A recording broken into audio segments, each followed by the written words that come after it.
So, I'm a little late to this train, but you know what? I really don't care. I only recently started playing the Soulsborne series. About a year ago, my brother convinced me to give Bloodborne a try. My brother, who had platinumed the game at the time, gave me some starting tips, and so I started hunting in Yharnam. It really didn't click with me for a little while. It took me forever to figure out where Father Gascoigne was, and when I did find him, well, I'll let you figure out what happened. I didn't want the game to beat me, but it seemingly took me forever to best that stupid hound. Eventually, though, I beat Father Gastral Infection, and I moved on to the next part of the game, when I got flattened by a big old skeleton with an axe. I had no idea what in the world was going on, but I really started to love it. Come about the time I fought Vicar Amelia, the game clicked for me. Since then, I have platinumed the game, and I have beaten Dark Souls 1 and 3, which I also really like. I've gotten halfway through Dark Souls 2, which I don't really like. Started Demon Souls, which I also really like, and have gotten partway through into Sekiro, which I have no idea what my opinion of that game is right now. So yeah, I think I've fallen in love with the Souls-like games at this point. On my first playthrough of Bloodborne though, I beat every single boss in the game, DLC included, and I thought it would be fun to look back at my first playthrough and talk about which bosses gave me the most trouble on my noob run through the game. This is not necessarily how hard each boss is, and not necessarily about how many times I died to each boss, but more just a reflection on which bosses I thought gave me the most trouble compared to the other ones. With that being the case, expect some bosses that might be considered pretty hard, or bosses that you may have had a lot of trouble with, being pretty low on the list or in spots that you're not expecting. So don't get mad at me, please. This is based on my first experience with the game. Did I just ask people on the internet to not get upset? I think that's comparable to volunteering to your own death sentence, but I guess we'll see how it goes. So a quick side note, sorry if some of the footage is pretty low resolution. I didn't get a capture card until recently, and that's why some of the footage is not going to be mine, but from the boss fight database channel. However, with my capture card footage, I was trying it out for the first time, and I really liked the gameplay that I got, but the footage was lower resolution than I wanted. But I'll try to get that fixed for future videos, so again, sorry about that, but that's just, kind of a thing that's happened to happen at the moment. Number 22, Amygdala. Remember, I said I'm saying which bosses gave me the most trouble, and I'll be honest, I had more trouble with the level leading up to this boss fight than I did with the boss himself.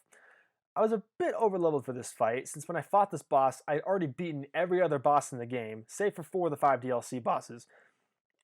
It didn't take long for me to beat this thing, and to give you an idea of how long it took me, I beat him so fast that he didn't have time to rip his arms off for the last phase of the fight. Yeah, it was that fast. I love the fight though, I've fought him several times since then, but since this is based on my first playthrough, that's why he appears here.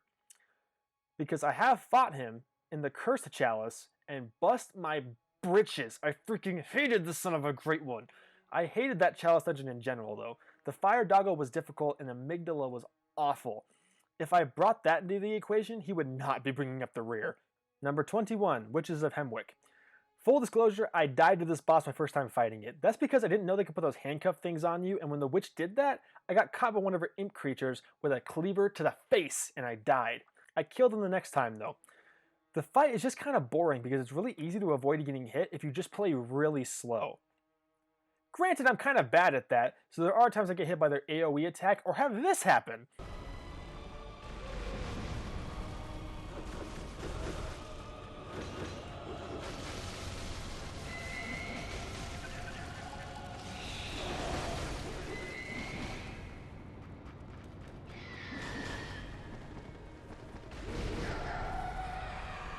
However, I just wish that the enemies they spawned in gave you more of a reason to care that they're there, because normally you can just avoid them, unless a witch teleports right next to one. The run up to the fight is pretty tough though. Number 20, Celestial Emissary. To be honest, probably my least favorite non-DLC boss. But that's mostly due to the fact that it just seems like a filler boss fight. The concept is fine, but I just wish these enemies didn't appear anywhere else in the game, or at least didn't show up until way later. But by the time I fought this boss, I'd already seen several of these guys in the Forbidden Woods and Josephus Clinic. So when I saw they were a boss, I kind of facepalmed because of how easy they are to kill, generally speaking. The second and third phases are welcome changes, though, since maneuvering around all these blue goobers while the big one is there as well is a decent concept, but unfortunately, it's just not that difficult to kill this thing. Not to mention, if you time a backstab correctly, you can just potentially skip the entire second and third phase. A bit too easy, especially in comparison to what comes after them. Number 19, Murgo's Wet Nurse. I like this boss. I know a lot of people call it boring, but I personally really like it. I don't think it's really all that difficult, especially if you know how to skip her Black Mist phase of the fight, but she can be fun. I rarely die to this boss though. I have died to her a few times on my Glass Cannon build because I got really greedy, and also my Blood level 4 run because almost all of her attacks will insta-kill you. It was my first Blood level 4 run though, so I didn't quite know what to expect, and I can more easily understand why people call her boring. However, I still think the overall experience is pretty solid, even though her health bar is a little bit too large for a boss that doesn't pose much of a threat at all. Her lore is fairly cool though, and dancing around her attacks is so satisfying that it makes me want to dance. Not as much as the dancer though. Number 18, Lady Maria of the Astral Clock Tower. I'll be honest, if and when I make a favorite bosses video, she would be very near the top of that list, if not topping the list. But I had probably the least trouble with Maria as opposed to the rest of the DLC bosses. Why? I actually have no idea, but she wasn't the toughest thing in the world at all. She was surprisingly easy to parry, and her ranged attacks really weren't all that dangerous to me. She often telegraphs them pretty heavily, and I was able to dodge them all fairly easily. Don't get me wrong, she did hit me a fair few times, but I still didn't have that much of an issue with her. I did fall for that second phase transition my first time though. You know the one. Number 17, Living Failures. There is one reason that the Living Failures are above Lady Maria on this list. Although I enjoy Lady Maria's fight a heck of a lot more, she did not manage to kill me my first playthrough. She's killed me loads of times since then.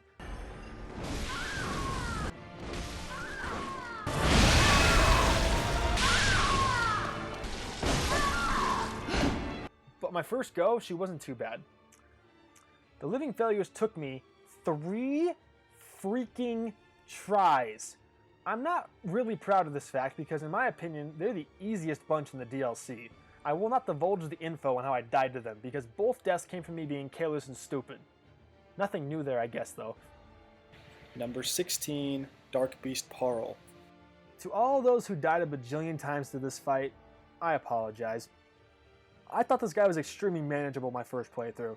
However, just like with Amygdala, I was a bit overleveled when I fought this guy, and so although he was harder than Amygdala, he still wasn't the hardest thing in the world.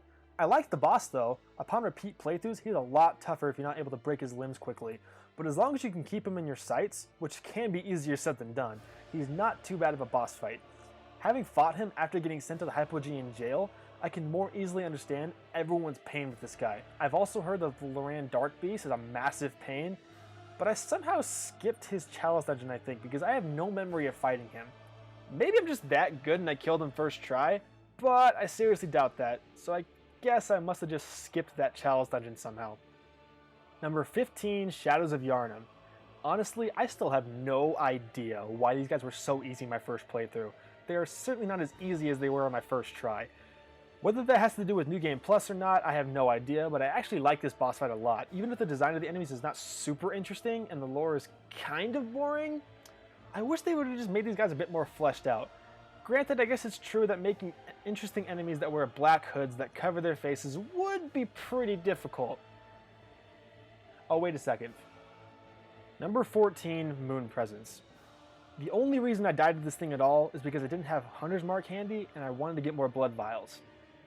It was a worthy sacrifice on my part though, I think. Moon Presence is a really interesting fight. I wish it was harder though. There's some scary mechanics that the Moon Presence has, such as the AoE attack that drops you to 1 HP. At least it would be scary if it didn't stagger her for like 6 seconds, so healing that damage is about as difficult as playing Kirby's Epic Yarn. Super cool lore though, but is it really worth having such cool lore on a lackluster boss? Honestly yes, but I really wish it was more difficult. Number 13, Martyr Legarius. Yet another fight I rather enjoyed, but didn't have too much trouble with on my first playthrough. Waiting at the top of possibly my favorite area in the game, Martyr Legarius is more than prepared to screw you over with his magic and giant scythe of death. But I like the concept of the fight itself. Just watch out for the massive arcane ball he drops on your head, and be sure to dodge his occasional scythe swings. Or just parry him like a boss and you'll be totally fine. Also, don't roll off the edge. That's also kind of important. Number 12, Vicar Amelia. I'm sure most people that have played this game would have put this a lot higher on their first playthroughs, but honestly, Vicar Amelia took me about 5 tries my first playthrough, and I didn't think she was all that difficult. I almost killed her my first attempt, but I made a pretty major mistake and died right near the end of the fight. Also, I had no idea on my first playthrough that Vicar Amelia could heal herself. I did have the numbing mist, but I didn't know it was meant to help with her fight because I never saw her heal herself. So don't ask me why she didn't heal herself, because I honestly have no idea. I really like this fight though, but she just wasn't that bad my first playthrough.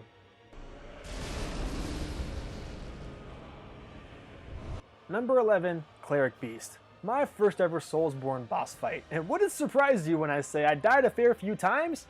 Of course not. I'm pretty sure most people die to their first Soulsborne boss. Probably.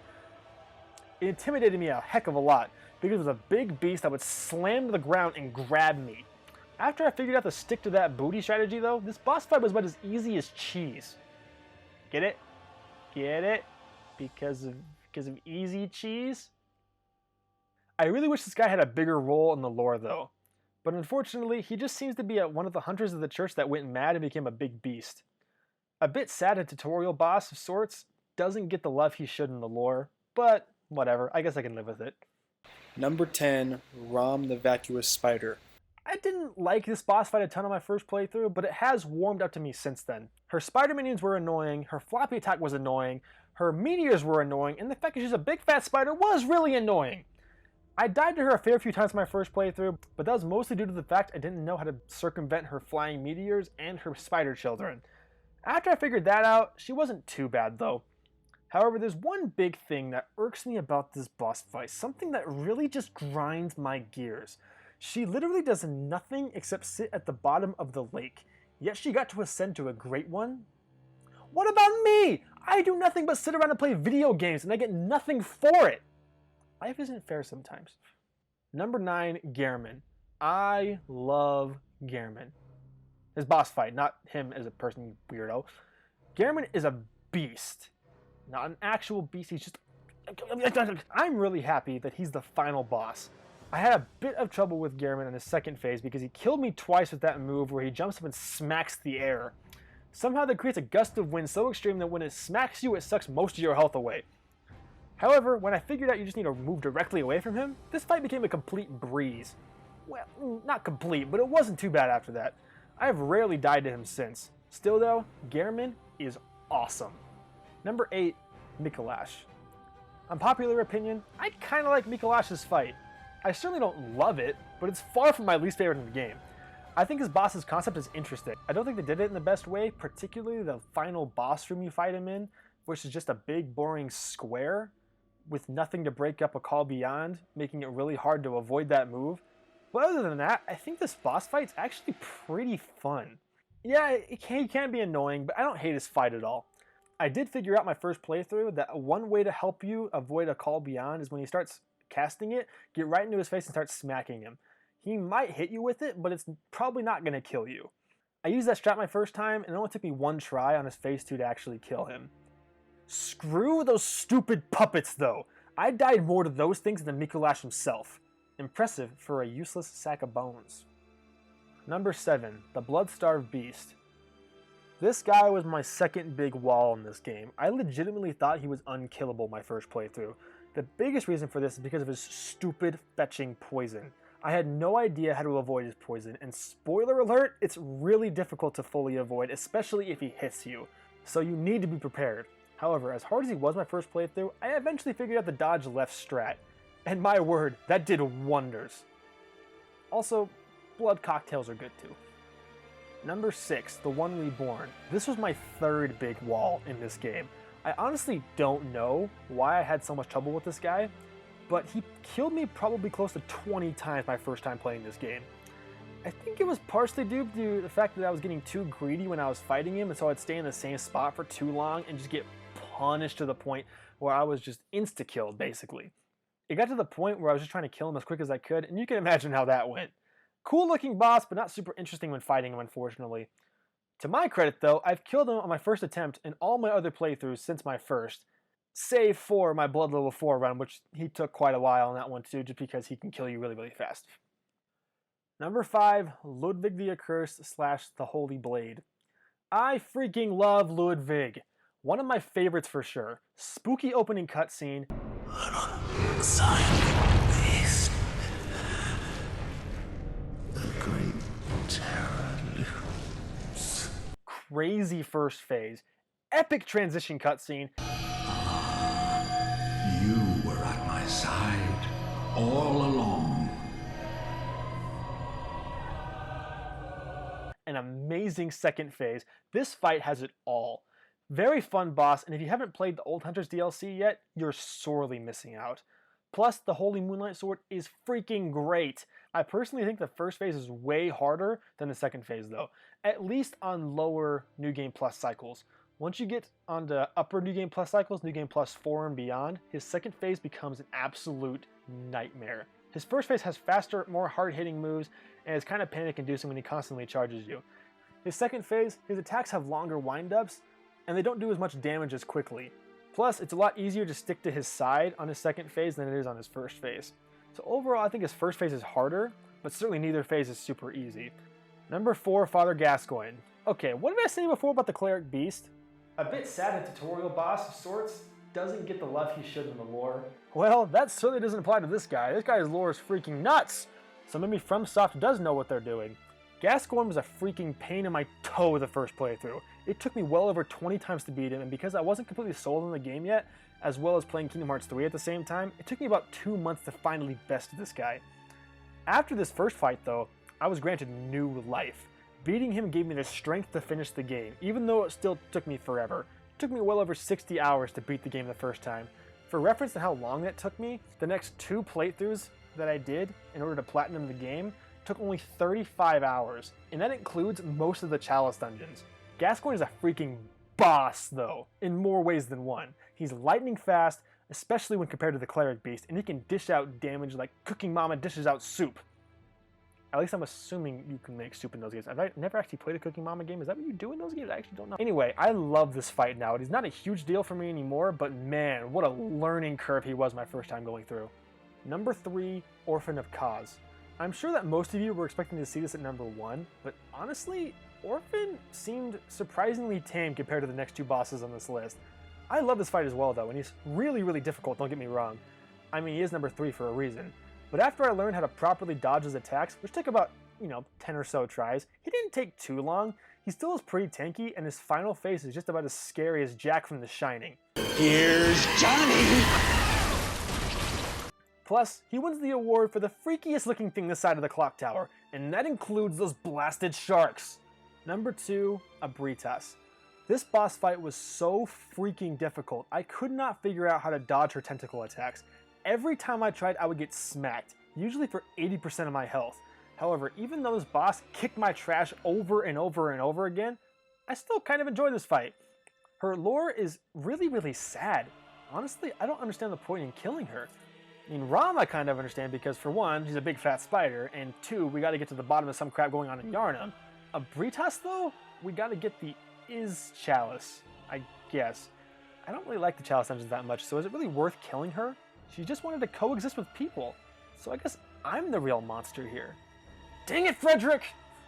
And finally, the be-all, end-all, hardest fight for me in this stinking game, even to this day. Number 1, freaking Lawrence the First Broken Controller. I hated fighting this guy in my first playthrough. Every time I would walk into this guy's chamber, I would get swatted to the ground by a stupid sweeping attack, or his bullcrap range and too freaking wide of a swing arc would catch me in the chin and knock me back to my pre-Gascoigne days and thinking this game was impossible and I'll never best it. I've since killed him solo, but my first time I literally could not do it without summoning.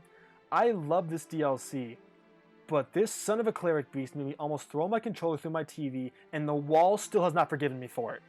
My controller's fine though. Well, you made it to the end of this way too long and overly convoluted video about bosses I had trouble with. If you had more trouble with bosses that I didn't, or if you beat Lawrence on your first try and think I'm a total loser, then please let me know in the comments below. If you enjoyed, please consider hitting that like button so I know that I'm doing something right on these videos. But anyways, I'll see you all in the future. Good night, everybody.